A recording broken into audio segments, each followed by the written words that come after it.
no child is going to say, I'm going to do this so that I can get into trouble and destroy my future. No one says that. Good evening, everyone. Welcome to another edition of MOE's Facebook Live Ask Me Anything About session. I'm Ben, your host and youth voice for today. If you look closely behind us, some of you may find the setting of our shoot today rather familiar. Some of you, especially educators, may have even visited this place before. As you might have guessed, we are live streaming from the MOE Heritage Centre at Balestier Road, an interactive gallery that showcases Singapore's education story from the early 19th century to the present. This gallery commemorates the contributions of educators and communities who have brought our education system to where we are today. The gallery also aims to inspire future educators to continue the journey with passion and purpose. Of course, educators are not the only ones shaping the lives of our children. Parents and caregivers, you play a crucial role on this journey too. That's why, today, we will discuss the role of parents in guiding teens through their risk-seeking phases. Are such behaviours healthy or worrying? Our topic today arose from your feedback in our past live sessions. You may have watched our Parenting Teens live session in November last year, where 52% of our viewers shared that the greatest challenge as a parent was trying to get your teens to listen to your advice. Often, this stems from a difference in opinions between parents and teens, even if parents have the best intentions of keeping their teens safe.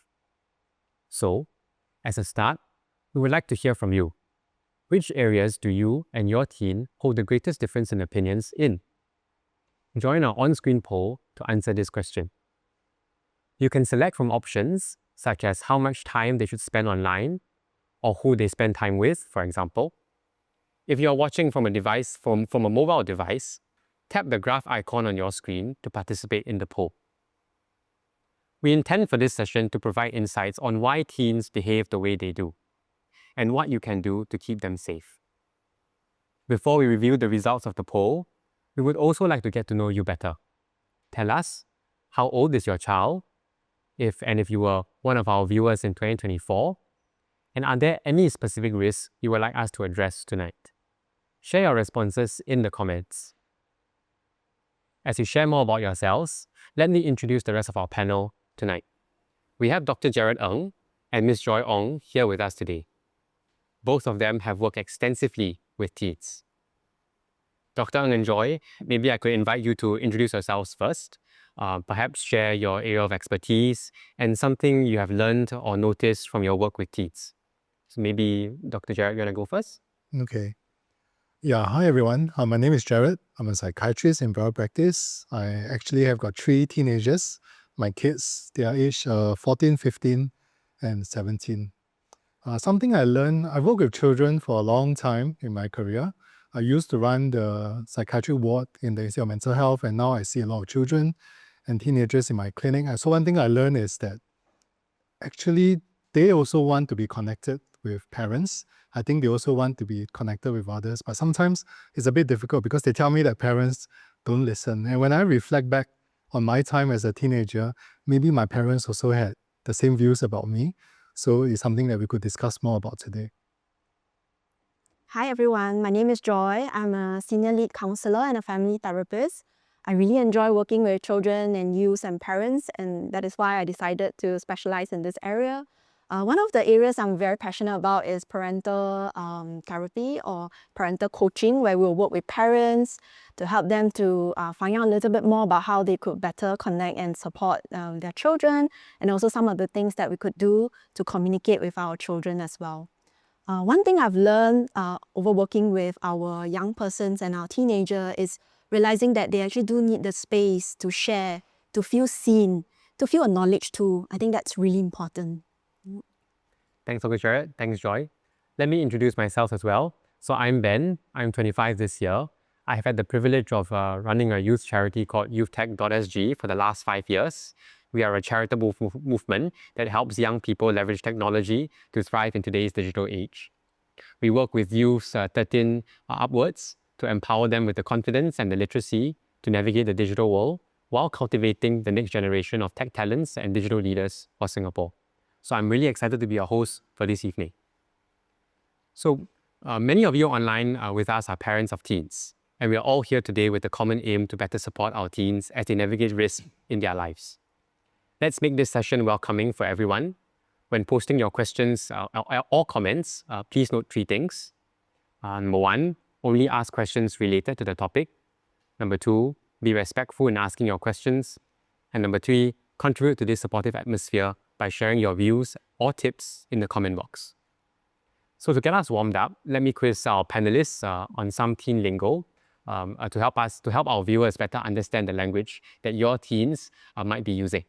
So we're starting with something fun. Maybe I could get Dr. Jared and Joy to pick maybe a teen lingo from this stack of cards.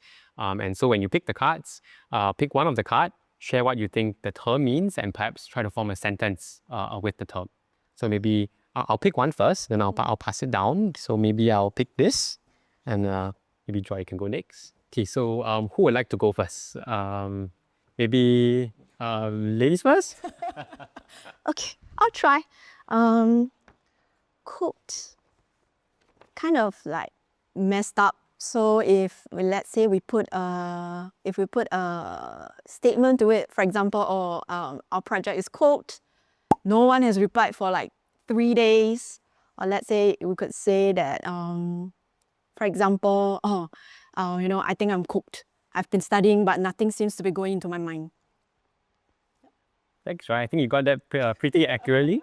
I think a little trivia is that cooked with the past tense has a different meaning from cook without the ed. So when usually a young person says he's cooking or let him cook, that usually means they're onto something and it's something great that they're doing. But if you add past tense to it, it actually means that person is in deep trouble.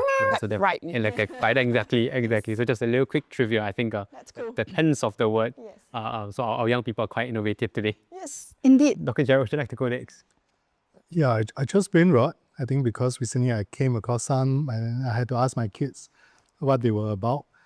Basically, brain rot means that, brain rot actually means mental fog or deterioration in your cognitive ability because you watch too much low quality or lousy content on the internet, I guess. Maybe one example I'll use in a word is I watch so much videos on TikTok that I'm experiencing brain rot. I think the video that my kids were talking about is this thing called Italian brain rot, where you have AI generated characters which makes no sense, like a coffee cup and a ballerina called Ballerina Cappuccina. So I was asking my kids what they are, and they told me, and I agree, it caused me to have brain rot. Thank you, Dr. Jared. So I chose bet. You'll usually use this word when someone poses you a challenge. I challenge you to make me laugh, for example, or I challenge you to do something, and instead of responding yes or you got it, you'll just say bet, and then you'll proceed with the challenge. So I think that's pretty interesting way that our young people are communicating today. It's very short words, and you usually wouldn't find them in very long sentences or paragraphs. So I think that concludes our little fun segment. So now that we are all warmed up, maybe I could collect back the cards. And I think we are also equipped with the phrases that our teens use. Perhaps we could dive into the results of our first poll. So by the way, there are actually more polls coming up tonight, so do take part in them as we go along as well. So from the first poll, we see that actually 45% of you felt that the greatest difference in opinions between you and your teen lies in how much time they should spend online. Maybe I could direct some of the questions here to Dr. Jared and Joy. Do these results surprise you? And I think Dr. Jared, as parent of 3 teens, 3 kids, do you also view how much time they should spend online differently from your children? And if so, why? So I think the difference that my kids are teenagers. So I think when they were younger, there was a little bit more control about the things that they view online. I think it's a little bit more easy for me and my wife to ask them what they are looking at, and I think my kids will gladly show it to me. Now that they're teenagers, I see them behind their devices, and every time we try to ask them, they will switch off the screen or they are looking at something. We have concluded that it may not be something that is bad, that's nasty, but it is something that they don't want to share with their parents. we also understand that a lot of the kids, they use their devices to connect. I remember when I was a teen, I would spend, when I was younger days, not now, younger days, 1 or 2 hours talking on the phone with my friends. But then now, I cannot see my kids spending hours on the phone. There will be hours on their devices. So the mode of communication, the mode of connecting with peers have changed drastically over the last 5 to 10 years. Yeah, so I think that's why it accounts for the difference in time spent online. Thanks, Dr. Jared. I think we have other options as well. I think we have 32% parents indicating that they have a difference in opinion with their young people and with their kids on what they should spend their time on, and 12% on who they spend time with. Joy, do you have any other opinions about these statistics and perhaps maybe even the 45%?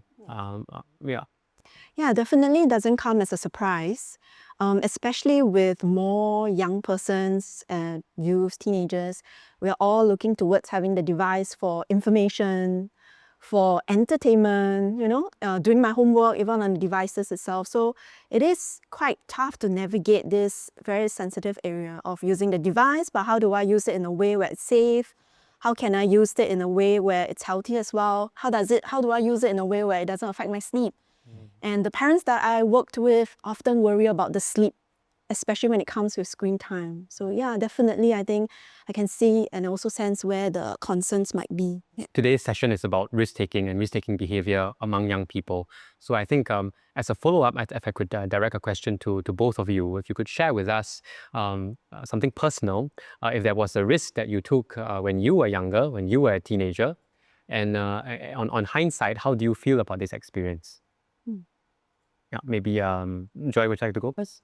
Okay, so I remember when I was in secondary school, I had different CCAs that I tried, and then I decided to take a risk to try something super unconventional to just see how it goes and just to experiment with it. And I went with Chinese calligraphy. Oh. Yeah, so it's totally off like the usual kind of...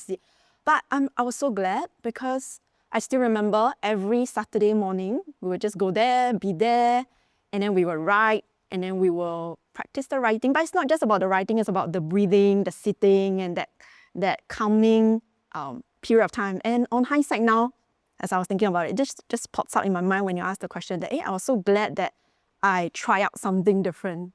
Not the usual where everyone might want to go, but it was a very cold choice, but I still went with it anyway. And I gotten a lot out of it. It has helped me tremendously in the regulation. Yeah. Just a little trivia, my CCA in secondary school was also Chinese calligraphy. Yes, it is. So amazing. Thank you, Joy. Dr. Jared, do you have any experiences to share? Okay, so Joy shared a positive risk. I'm going to share a negative one. I think my parents don't even know about it, but I don't think my parents are watching this. My friends who join me in the activity probably would maybe watching this because they got kids as well. I think when I was a teenager, we visited old houses, haunted houses. Okay. When no one is looking, we went into the house to look around, and it's almost like a dare, right? And I'm sure later we'll have questions about peer pressure. I'm sure that was part of it. And in hindsight, now if my kid tells me that he wants to go to this, I'll probably say no, because it's dangerous, it's trespassing, I guess. Yeah, but I'm glad things are okay for me and my friends. Yeah. There was no ghost, by the way. It's not us. Okay. I think the kind of risks shared were more of leisure activities, and I think things that we took up in your free time. If I could share a personal experience as well, I'm not sure if my parents are watching this, but the risk that I took was fairly recent. I think it's not very recent, it's about 10 years ago. In about 2015, 2016, I was secondary 4 at the point of time, and I took a risk, not really say positive or negative, but it got to do with my academic path forward. And I think also we have about 11% of parents online indicating in our first poll that one of the points that they disagreed much with their teens is what their plans for the future should be. And I actually had that experience with my parents. And when I was 16, when I had to choose where to go after O-levels, for JC or for poly, I think my parents were pretty hard up about going to a junior college. And so I kind of had a tussle with them for 2 or 3 months, convincing them to let me go to Polytechnic. And that was perhaps the biggest risk that I took so far in my life, because I had no exposure to computing prior to my poly education. I had not even owned a laptop at that point of time. And I actually chose to go for a computing course. So it was a completely new terrain for me. It was a very, very big risk. I might not like it, and I actually might waste time, because I still had to go into NS and so on and so forth.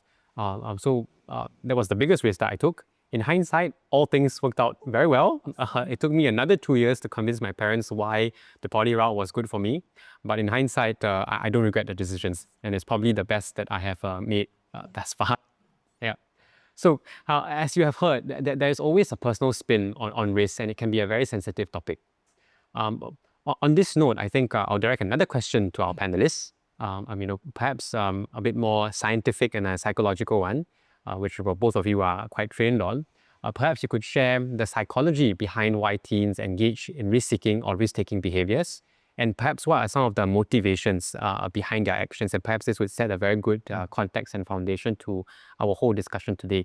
So maybe I'll direct to the doctor first. Maybe doctor would like to take it. Okay. So the teenage brain, right, is still developing, but in terms of cognitive ability, I would say that teenagers, they are on par with adults. It's just that the teenage brain is such that it also seeks novelty, it seeks excitement. The part of the brain, the prefrontal cortex, the veins in that exerts that control is not as well developed. And we know that things like excitement, like peer pressure would then throw caution to the wind. They would no longer just be able to control as well. So they always try to seek for new sensations, exciting sensations. Right? This is perfectly normal. For the parents listening to this talk today, they were teenagers once, and we all did the same thing. So peer pressure also plays a big part. I think friends, their actions, their words, sets the tone of what is normal and what is acceptable. Friends' opinions matters a lot to teens. And as a result, young people, teenagers, they will rather fit in than to stand out. So they may engage in activities or behavior that they will otherwise not perform when they are alone. And then it's not all bad. I think we will elaborate this later, but I think if this can be something constructive, something that helps them build their resilience, confidence, and independence, I think it's a good thing. But a lot of times the activities may not be something that is so edifying. Right. Thank you, Dr. Sherrod. Joy, do you have anything to add to that in the work as well? And also, I think when we work with youth and understand and try to understand them, one of the areas is also understanding that important part about the yearning, where our young persons, there's this need to feel seen, to feel heard, to feel acknowledged. And if I'm not getting it at home or with the people that really matters to me, then I might seek out on the online platform or with friends, getting that validation. And I think it's harder these days because we also have the online platforms that provide very instant gratification types of validation. Like if I post something and then I get a like, wow, people are liking my post, and I'm feeling more motivated to want to post more, to explore more, to talk more, and to put myself out there on screen as well. Right. So there's also the part where the accessibility is there. So now it's all available for me to take risks online and try out, maybe, right? Yeah. So I think we have heard from both Dr. Jared and Joy that it is not only biological, because the prefrontal cortex takes time to develop, but it is also part of the environment, it's part of where we grew up and the time frame in which we grew up. So I think we do have a comment from the audience. I think Miss Lin Cheng, who agrees that her teen likes to push boundaries and may not share the full truth. So I think we can talk more about this. Seeking out and taking risks seems part of growing up, but as we all know, some risks are always greater than others, and the trade-offs might not balance out. So perhaps I could turn back the question again to both Dr. Jared and Joy. What is the key difference between a teen's risk-seeking behavior that is normal and something that is worrying? And can this be attributed to individual risk appetite and perhaps the environment that they grow up in, or what they've been exposed to? Anyone would like to take this question first? So I think it depends on really a lot of factors. I don't think there's a one-size-fits-all kind of risk. I think it depends on even things like your child's temperament, the home environment, the people that a child hangs out with. I think all this plays a big part. I think if the risky activities help to build independence, confidence, I think it is worth something for the teens to take part in. But I think we always need to make sure if the teens start to become very secretive, if the behavior is very extreme or breaks the law, it poses a harm or danger to themselves or to others, or it causes certain behavioral or mood changes like being withdrawn, keeping to themselves, social withdrawal, then I think it's something to really pay attention to. Or it start to escalate and the child needs to do more and more of the same thing to get the same kind of gratification. I think it's time for maybe parents to pay attention to it. Right. Yeah. During your work, have you seen anything that indicate otherwise or that? Yeah, yes. In fact, I totally agree with Dr. Jared as well. And one other things that we might also notice, especially when the risk-taking becomes even more worrying, is when there are also the harm, perhaps harm to self, harm to others, thinking about wanting to hurt myself, going down the thought process of feeling very depressed, or maybe even wanting to do something to put myself in danger. So that's one. And then another area that we become very worried is when they start to lose the interest in doing the things that they're supposed to do. Like, I'm supposed to go to school, but now, no, I don't want to go to school. I just want to stay at home and game all day or do stuff at my house, in my room only, and I don't want to go out. That becomes very worrying. So I think one of the key areas that really help us as parents is to notice when the child might do something quite differently, something that's not their usual. I think that's where we want to pay attention. And that might even include like basic stuff like eating, sleeping. Yeah, and I think that's really important to pay attention to as well.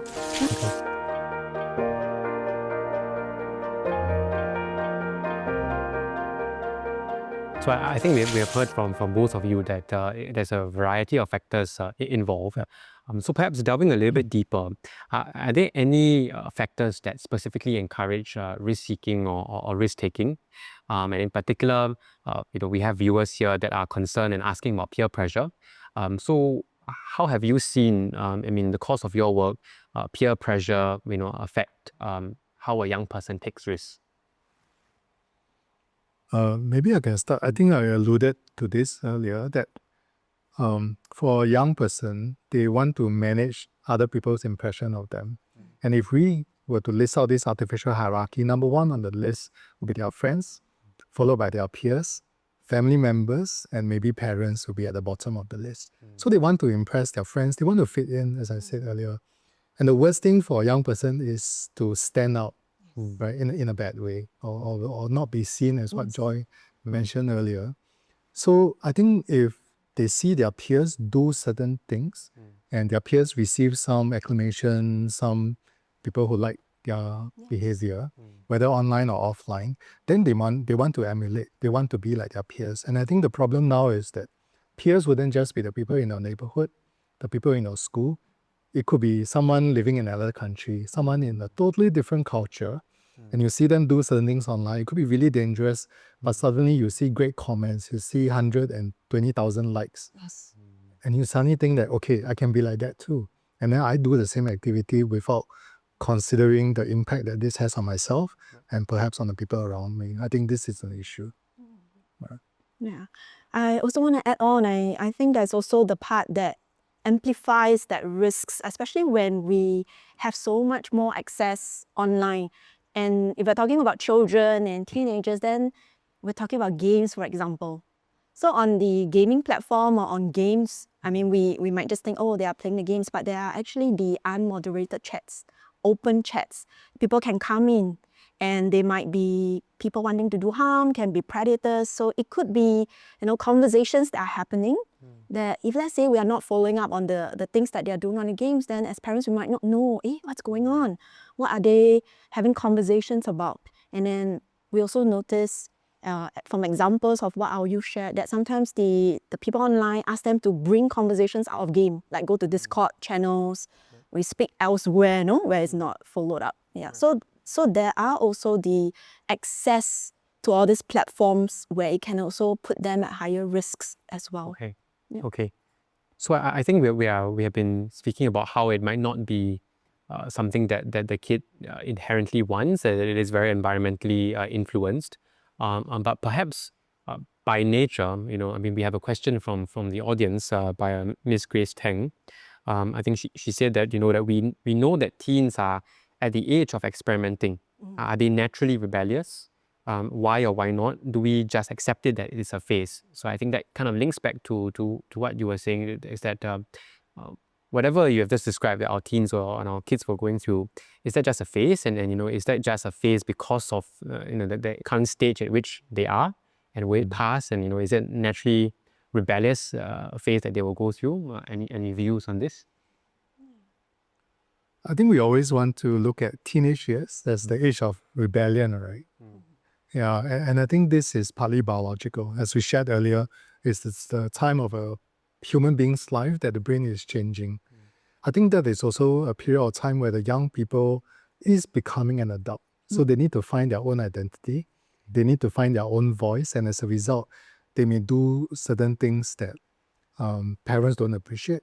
And therefore, it seems as though they are going against the parents. But it's, again, I say this, that it is natural. And all of us, when we were teenagers, we have gone through the same, maybe in a less complicated world, but that's relative, right? But we have gone through the same. So I think it is a natural phase. The problem is that sometimes when the parents try to exert too much control, it ends up being a clash and relationships sour to the extent that sometimes when that phase is over and the child is wants or yearns to come back to the family, that sourness of the relationship makes it really difficult. Yes. Yeah, that is what really I think. Right. And adding on, if on the other spectrum, instead of controlling too much, now I let go too much as well, then there's also the part where it becomes really difficult for the child to navigate the boundaries, what's right, what's wrong. And, especially when there hasn't been as much communication as well, that loss of connection makes it even harder for the young person, especially when they're going through different risks and experimenting different things. But I just also want to add on that it's developmental. It's so important to realize that my child is trying to be an adult. And how else to be an adult if not I go and test out certain limits, trying to find my own identity. I don't want to just be a copy or a replica of my dad or my mom. I want to be myself, and I want to try out different things. And so they may test in different ways, maybe from hairstyle first, or the t-shirt, the choice of color. No, I don't want to hold your hand, when we go out. Then slowly we progress to, I want to try something that my friends are doing. I want to stay over, at my friend's house, stuff like that. So they may test. And so I guess the challenge here is how do we still provide that warmth but still hold that boundaries there. Right. So if I could summarize it, essentially it's a thing about perspective, right? To a young person, it is I'm trying to grow up, just trying to find my own self. I'm trying to be myself and trying to find my own way. Yep. But on the parents' perspective, in the parents' shoes, they could be seeing it as I want to protect you, and I want the best for you. And I think both have very genuine and pure intentions. But perhaps actually this leads to our next question from an audience member as well. I think the audience member asked if the panel thinks what is considered a mental health issue is somewhat inflated. Over-optimizing their feelings might be counterproductive to developing resilience. And on a related note, what are the consequences of risk-taking on teens' mental well-being? Do you have anything to share on that? I think when both perspectives do clash and a teen takes a risk and fails and gets hurt, gets burned, how far or how near should parents go to kind of protect or help the kid insofar as developing the resilience and the natural independence of the child? I can start first. Okay. So when for example, if we are supporting a child that might be going through either risks or they're encountering certain problems, we do want to find out what the child might be going through. But that doesn't mean we might just be permissive and say, you can do whatever you want, or you're sad, you just do whatever you want.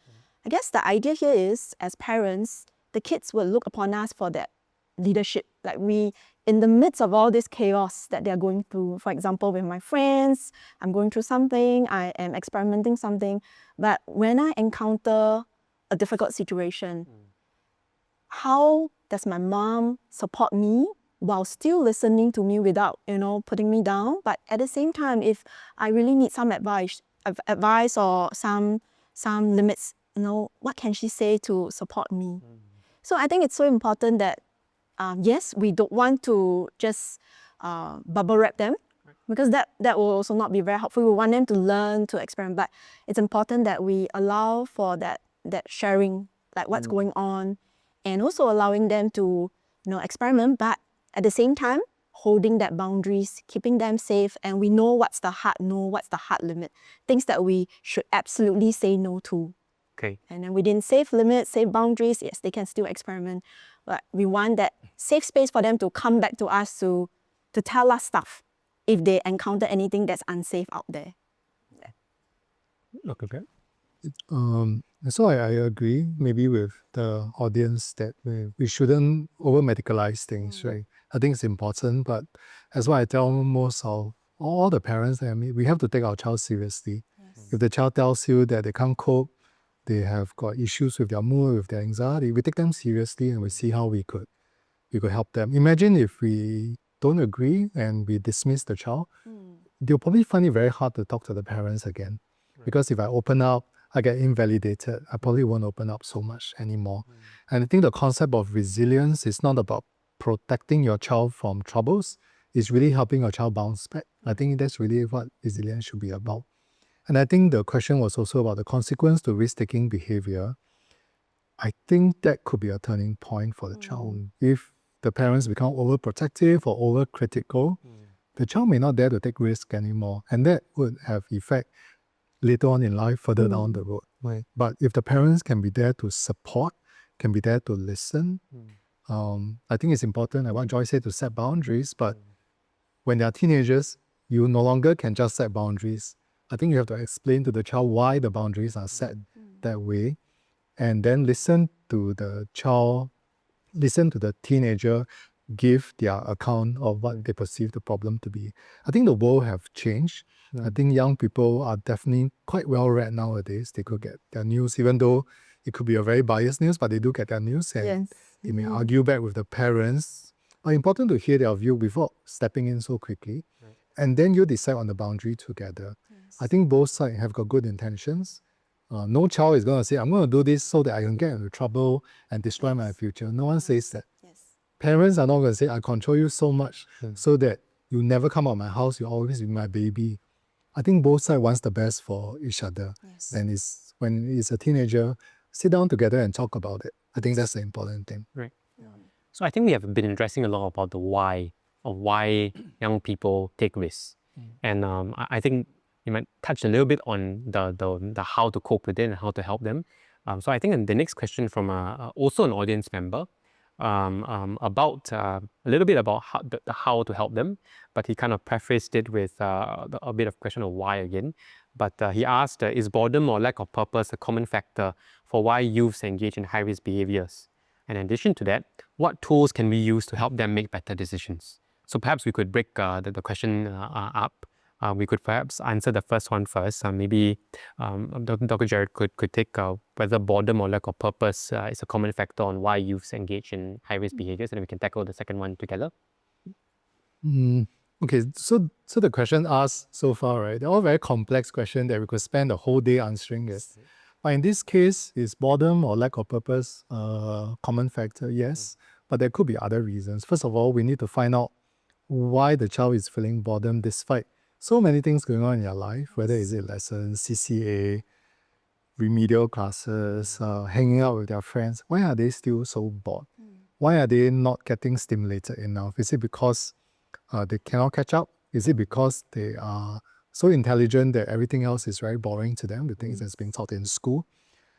Without over-medicalizing things, are we dealing with things like ADHD, for example, that they get bored with things? So we got to evaluate why. I think lack of purpose, yes, we do find a lot of young people, and I notice in my practice that they are getting younger and younger, that they have existential crisis.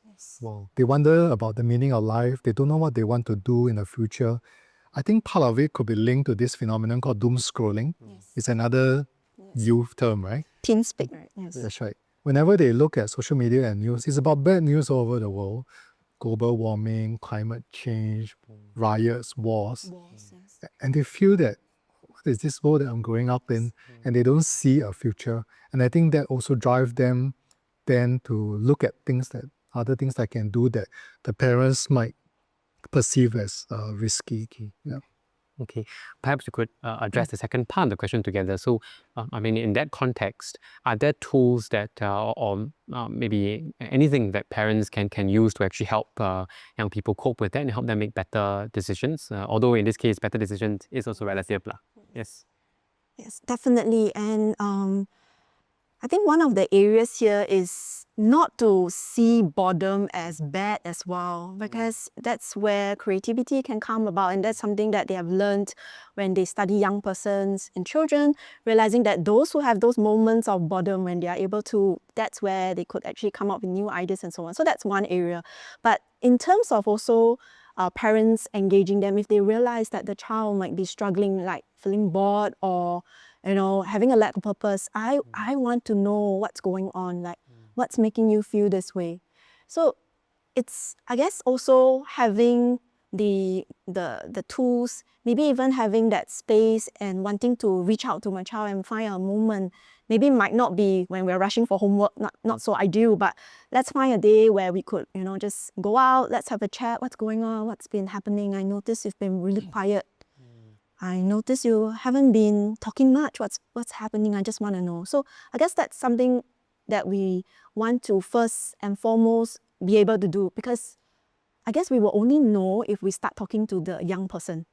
It's important that we don't just stand from the side and assume, oh, it's because of this, but we want to hear what is the child, what's the teenager going through. And then if we had that conversation, then maybe we would have realized, oh, the child is, example, bored because I don't have anyone to talk to in school. Then we might then say, oh, we can work on like friendship skills or certain areas, or is there something that we could help you with? But I guess that's where we want to find out more, and then we can explore further. Yeah, so I think definitely, the key here is that communication and that connection with the young person. Okay, Jared, do you agree? Yeah, I definitely agree. I think when the audience member asks about tool, I think people may think, is there an app or some device that can help, right? But I think nothing beats good old communication. Of course, I mean, I have times that I text my kids as well, because I think maybe they find it easier to do so. I think talking to the teens will be really important. Sometimes I know teens will not want to talk to their parents. So you got to see whether there's another adult, responsible adult that could talk to them. Examples will be older cousins, uncles, aunties, family, friends. And I think teachers are a good resource. But we haven't spoken too much about the roles of teachers here. But I remember listening to this teacher talk to me about how she would take time every morning, 30 minutes, to just take one kid from the class, have a conversation, find out about their life, not about teaching. And she learned so much about the child's ambitions, about the issues that the child is facing, just by doing that simple act. Of course, she take one month or plus to go through the whole class, but I think it is an effort. And how many of us parents would take out one child to just spend one-to-one time and ask not just about homework and exam, but about how they are, about their life? I think that's really important. It's probably the most important tool there is. Yes, if I may add on, I can attest to this. So when I was a child, I had this really encouraging teacher that would check in and just find out how am I doing. And I remember that she's that one teacher that I always look forward to, like, seeing around, even if we're not chatting. But I guess that reassuring presence really helped. So yeah, it may not always just be the parents, could be other caring adults around the young person.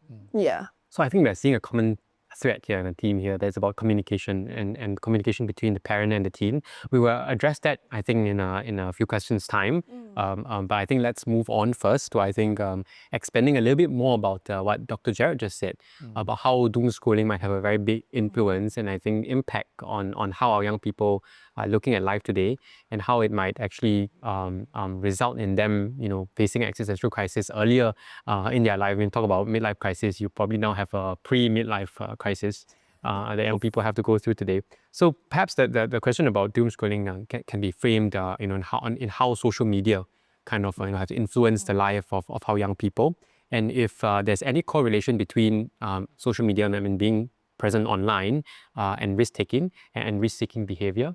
And if I could add one more kind of youth-related question to that, what are some popular youth trends, offline or online, that you have seen today, I think, across your practices? Maybe anyone want to take this first?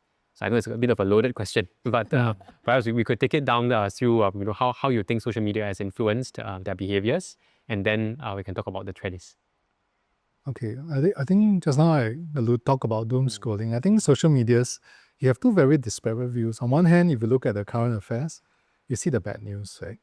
On the other hand, when you look at social media pages like on Instagram or what, you see a very curated picture of how people live their life, whether they are super fit, they are super rich, super pretty, and things like that. And that gives unrealistic expectations of what the teen should grow up to be. They see the kind of post that attracts the most number of heart, the most number of likes, the most number of comments. And again, that is not very realistic. I think this is an issue. The comparison nowadays, I always talk about this story. When I was younger, my comparator would be the guy in my class or someone in the neighborhood playground downstairs. But then now your comparator is people in the US, people in Europe, and it is not realistic. What they present online is clearly not the kind of life that they live. With regards to the question about trends, trends change all the time. What is trendy today will no longer be trendy next week, right? But some things which, I think these are some things which my patients tell me and I see my kids. One thing I don't quite understand, they like to watch videos of people playing games. Right? And I was saying, why don't you just play the game yourself? They say, no, this is more interesting. But I realized that then they may stay up late to watch because these people are in different time zones, affect their sleep. That's what Joy mentioned earlier. And the language that they use online is clearly not curated. It is really bad language, and they learn a lot of bad words which I only heard when I was much later. Yeah. And the other thing which people see online is all the TikTok challenges. I have seen really dangerous ones like putting Tabasco in the eye, eating detergent pots. And for some reason, they have a lot of likes. I don't understand why. These are clearly dangerous things. And the other group of challenges I've seen recently are the pranks. I think that's the worst. You can get into trouble. You can get beaten up if you try to prank others, right? And somehow they think that it's funny. They attract a lot of likes. So then the peer pressure, the social media peer pressure, they may make them to do certain things which is clearly risky and causes brain rot. Yeah. Okay. Yes, I totally agree. And it's complicated nowadays because we have all the challenges like the pranks. One of the ones that was really raging and so popular and our youths are talking about it is the blackout challenge, where that they put them at a chokehold and put you in a position where you might just black out for a while, and it's so dangerous, right? And then we also have other trends that might not be those viral types of social media challenges, but it's the kind where I might be trying out new things online. For example, if we're talking about gaming, okay, on the games, where maybe I might want to try new stuff in the area of like skin betting.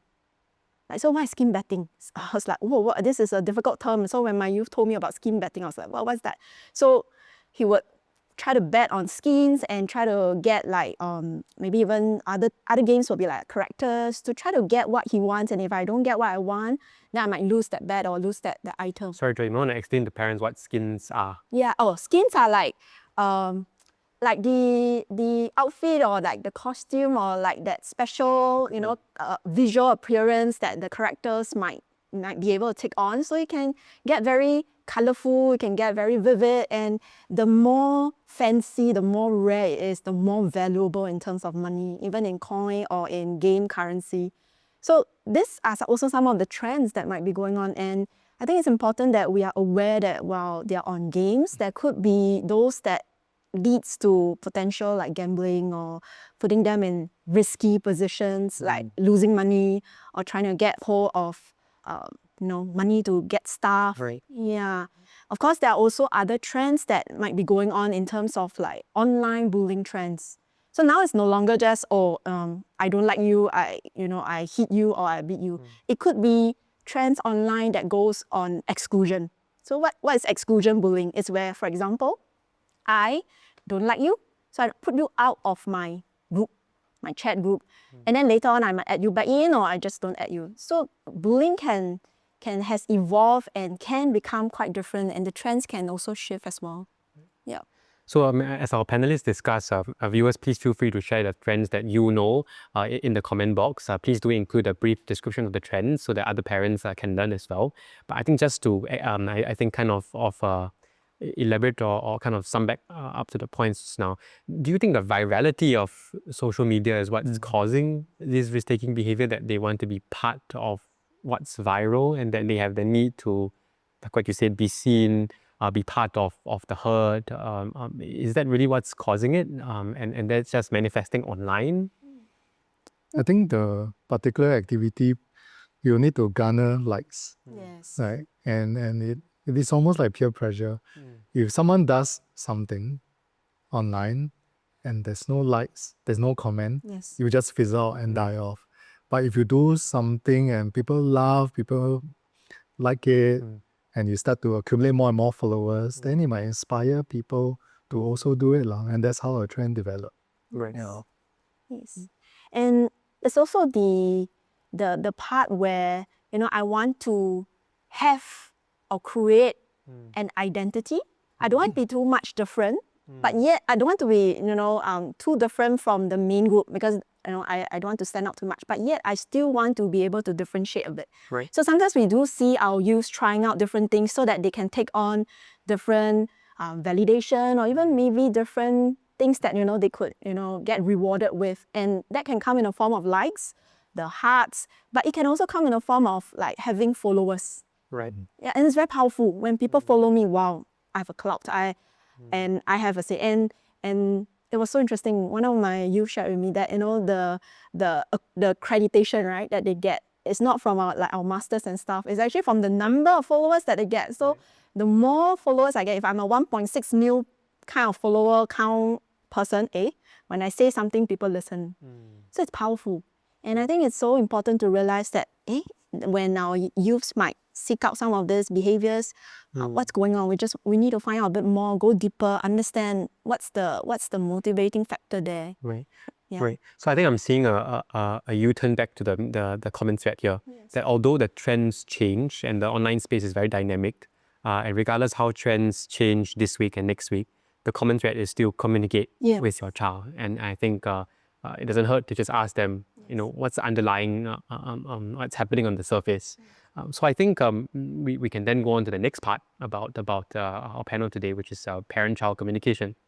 And so I think we have a question from the audience member. So I think that the kind of first question that we have from Tan Hui Myang, audience ask, how can we work out a compromise with teenagers in a less demanding way? And does it work differently depending on the character of teenagers? And if we could share some examples. So I think we are going into the how of how we can communicate better with our teens. And correct me if I'm wrong, but I don't think there would be an exact framework that is applicable to all kids and all teens. So perhaps we could use the first question as kind of a lens to look out of. So how can we work out a compromise with teenagers in a less demanding or confrontational way? Maybe I'll start first, and then Joy as the parent coach can come in. That's the expert view, right? So actually, I will do one better. And it's not just about how, it's about when. I think a lot of times parents choose to discuss things or set boundaries with their kids when emotions are very high. When they get a quarrel, when there's some infringement, and then, okay, let's come to a compromise, well, everyone is so angry. I think I tell the parents that I see, sometimes you need to do this when everyone is calm, and you sit down, and then you have a discussion. It may help sometimes if you know that your child is not going to like what you say, to maybe even have a neutral party around, could be a benevolent uncle or auntie, just to be sort of like the referee, right? Importantly, when parents sit down at a table with their teenager, it is not to dictate, it is not to be a dictator, it is you're willing to negotiate. I think this is also very important life skill for young people to have, to learn how to negotiate. Parents will need to listen without jumping to conclusion. A lot of times when their kids talk to them, I say this to a lot of the people that I meet, that parents as adults, you need to be able to hold your tongue and not react immediately, not jump to conclusion. You may have 1,000 things in your head you want to say, but you have to hold back. And listen to your child, listen without judgment. And then if you want to set boundaries, you got to explain those boundaries, right? And you, if you are in a negotiating situation with your child, it sounds weird to say that, you also have to be willing to compromise as long as certain boundaries are not crossed. If you set boundaries, explain to your child what they are and hear them out. I think that's really, really crucial. Does it work differently based on your child? Yes, every child is different. I've seen sets of identical twins. One, they grew up in the same environment, same upbringing, same school, same class, same teachers, but their personalities are very different. Right? One is very meek, one is very extroverted. One would be very, very empathetic, compassionate. The other one is quite aloof. So I think you have to look at the character of your child and use the best method of communication with them. And I think the last point I want to make is that it's important to be consistent, both parents. I think we have seen a lot of situations where one parent is very permissive, one parent is no means no, and as a result, they have conflict in front of the kid. And that is not a good look. It confuses the child further. Yes. Yeah. Yes, totally agree. And I also want to add on about sometimes it may not always be both parents talking to the child or to the teenager. It could be that dad is closer to this particular boy or this girl, and maybe dad can take the front line. And it's important that we have to remember that as the parents, we are a team. So someone might take the lead, and it's okay, and we let the person take the lead and we support from behind. I think that really helps, especially when we're negotiating with the young person. It's also important to remember not to overpower them, because when we do so, then they get defensive and they might start to say things that they don't really mean. Right. So how do we set up a safe space so that our child can feel safe to open up and share? And that might even be paying attention to the really small details, like, where do we have this conversation? Is it where other siblings are listening? Right? And then, my other siblings, like my little brother or sisters, and then I may then say things that I don't want to say, or amplify certain things as well. So the where is also important, but also the part about, how we could have that conversation. And sometimes we get stuck. We're not sure what is it that the young person might want. And I thought that it's actually okay, for myself as well. I was thinking it's actually okay that we ask the young person, like, I know that feelings are all very high right now. Shall we take a pause first? Can we take a breather first? Would you prefer to take a break first? And then, if not, we can talk about feelings. It's also offering them a choice in a situation where, they might feel out of control. I think that's also very powerful.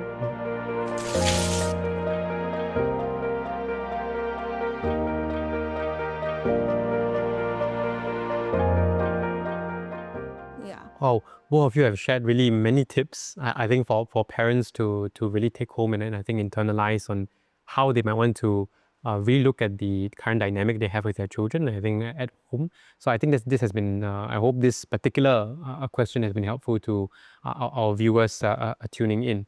If I could turn the question and the context to something a little bit more serious. I think we have a question from an audience member about bullying, and I think the audience member shared that he or she was surprised that kids today think that bullying is normal nowadays, and they seem to think that it's not a big deal.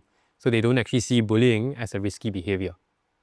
Do you see this in your work, that what we as adults today see as risky behaviors are normalized as no big deal for kids? And maybe if so, why? And potentially how can this misalignment of perspective between parent and child be fixed by communication? Maybe Joy, you want to go first? Yeah, I can. So I just want to say that this is a really good question, especially as parents, we're thinking about how to navigate bullying, and it's a very tricky, very sensitive area. Definitely we do see, I just want to say that it's not all kids might think that bullying is normalized behavior, but there are definitely the trends where young persons may feel that it's okay to just leave a hate comment online. You know, it's just a comment, it doesn't hurt, I know it's okay for me to leave. So it might become much more blurred, especially when it's online. You know, especially when I can post things with a fake persona, you know, maybe that might feel like it's okay to do so. And definitely when we think about, you know, work or, you know, supporting our young person, it's important to have conversations with our young person about what is right, what is harmful, and when we do certain things, it has consequences on people, and to have that conversations around it. I think the other area that becomes much more tricky is bystander. Like the idea where a bullying is happening. And then I just stand and watch and observe. And then they might feel like, hey, it's actually okay, well, everybody is doing it anyway. But how do we, you know, also nurture our young person, our children, to do the right thing, to speak up, to go, sometimes even needed to go against the grain, you know, to get help, but not putting ourselves in danger, but how can we do the right thing? And this is important because the young person, especially if they feel so affected by the bullying, but yet they're keeping quiet, they can have, you know, psychological or emotional consequences. Yeah. Dr. Jared? I think for this audience member, I'm curious whether it is about being a victim of bullying is normal, or being a perpetrator of bullying is normal, right? I think from how the question is framed, it could be the whole concept of bullying. Yeah. So at the end of the day, I think one question sometimes I ask is that they say that it's normal because if the child makes it bigger than what it is, what would the parents' first response be? Imagine if a child goes to the parents and say, I'm getting cyberbullied. Someone is doing a lot of comments about me. I can see this message. They make fun of me on WhatsApp. A lot of times, I've seen enough cases of this where the parents' response is, okay, more screen time. You cannot use your phone so much. We take your phone. So suddenly the child who is getting bullied is getting punished. Yes. And why would I then tell the parents I'm getting? So they normalize it. This is no big deal. But we have seen so many cases of young people or even adults getting bullied, or they were bullied before, and they have a lot of psychological and emotional sequelae as they become older. The problem is that, like what Joy said, a lot of times the bully now hide behind their view of being anonymous. And that sort of give them the right that they're just passing a harmless comment. It's not harmless. It's causing harm to somebody. I have seen enough patients with depression, with anxiety, because they face bullying. And bullying may not just be passing a comment, like what was Joy shared earlier. You could be getting isolated, getting kicked out of your class WhatsApp chat group. Your friend set up a group without you, then you inadvertently find out. It does a lot of bad things to your self-worth and self-esteem. Yes. So I think you shared that how parents might tend to overreact, and then the kids then withdrawing from communicating with their parents as a result of that. And also I think earlier you shared about how regardless of the situation, we should always take the children seriously. If they come to you as a problem, you take it seriously. So I think we do have a very last important question from an audience member tonight, from I think a Flo Yo. So I think the question says, at what stage does self-harm warrant a visit to the therapist? So that's the first part of the question. The second part is, when is the risk-taking serious enough to need professional help? So I remember we just to reiterate the point that we are taking the child seriously all the time. Yes. But when does it come to the point where we know it's a red flag and it's a red alert, but yet we don't want the kid or the child to seem to think that we are overreacting and then withdraw from us in the context of self-harm and seeking help? Okay. And maybe I can start first. I think self-harm, the act of self-harm has a function. A lot of times it may actually be a call for help. A lot of time it is a child trying to use physical pain to distract themselves from the emotional and psychological pain they are going through. So I think if a parent is made aware of the self-harm, either you saw it or a teacher or a classmate or a friend tells you about it, I think parents need to take it seriously. Yes. This already causes a bodily harm, so I think it warrants a visit to a therapist. A therapist doesn't necessarily mean a psychiatrist. It could be a school counselor. I think all schools in Singapore, at least primary, secondary school, have at least one school counselor, and they are equipped and competent enough to handle these cases. Of course, they are all supported by a rich team in Singapore that they can escalate the case to. I think that's important. Of course, there's counseling in the community. Parents can even use MindLine, the new number 1771, to call for help and get some advice as well. If parents feel that the risk to the child is gravely high, they could even call the SOS hotline at 1767 to get some kind of assistance on what to do.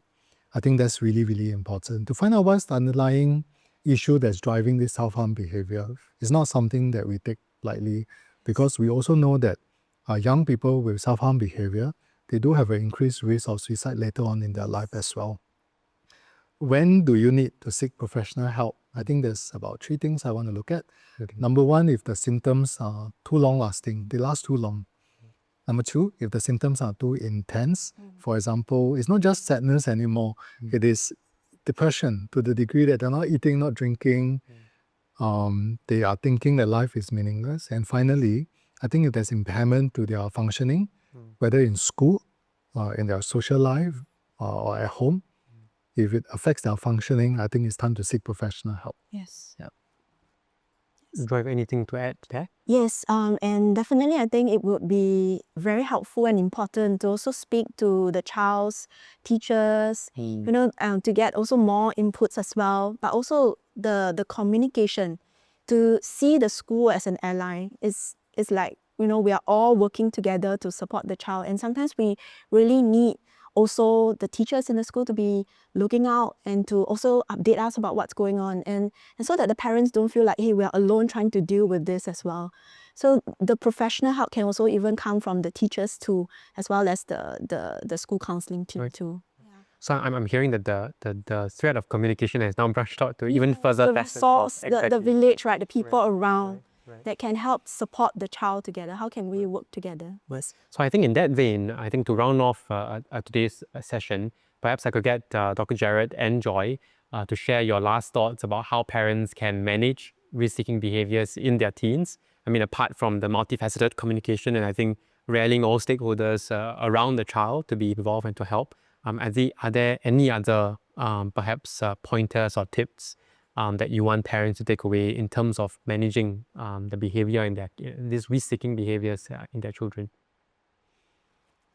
I think one point that we didn't cover in our panel discussion today is that parents also need support. I think parents will also benefit from self-care. I think it's important. Parents will have resources. They could get it from perhaps the MOE website and different parenting websites available in Singapore for them to know where to get some support. You don't have to go through this alone. There's people that has experience, that have knowledge and skills that's willing to help you. I think that's the most important thing. We're all doing this for the good of our children. Yes. I want to add on as well. I think when we work to support our young person, we want to focus on that communication with our child. We want to open up safe space for our children, for our teenagers to come back to us when they encounter really difficult situations, so that we can be that safe space when they meet or encounter anything that's unsafe out there. So being that safe space and that harbor there. Thank you very much. I think speaking from our experience of a youth or someone who has just exited his youth space and about to become an adult, I think what I would have really appreciated, or rather what my parents kind of did relatively well, was maintain that lifeline. Even though I was growing up and even though I was developing, they let me did my thing. but whenever I needed them, I could always go back to them. And the door was never closed.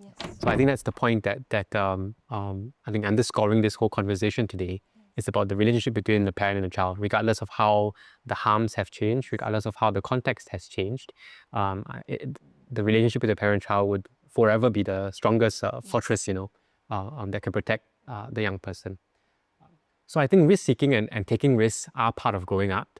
It's a judgment call that we all have to be, that has to be honed over time by all of us as young people and even ourselves as parents. Parents were once teenagers as well. So through this session, we hope that you have gained a better understanding of the psychology behind teenage risk-seeking behaviors and ways to communicate and manage risky behaviors, including seeking professional help. MOE and our schools remain committed to supporting our teens. There are communities of parents around you, like you, who may have experienced what you are going through as well. So have a conversation with your peers in your parenting journey. Do join MOE on Instagram via @parentingwith.moesg for more parenting tips on the go. Before you go, tell us this. If you would like more live sessions on parenting teens, comment more and tell us the topic you are interested in. On behalf of all of us here, the MOE team and the MOE Heritage Centre at Balestier Road team, have a good night and see you at our next live session.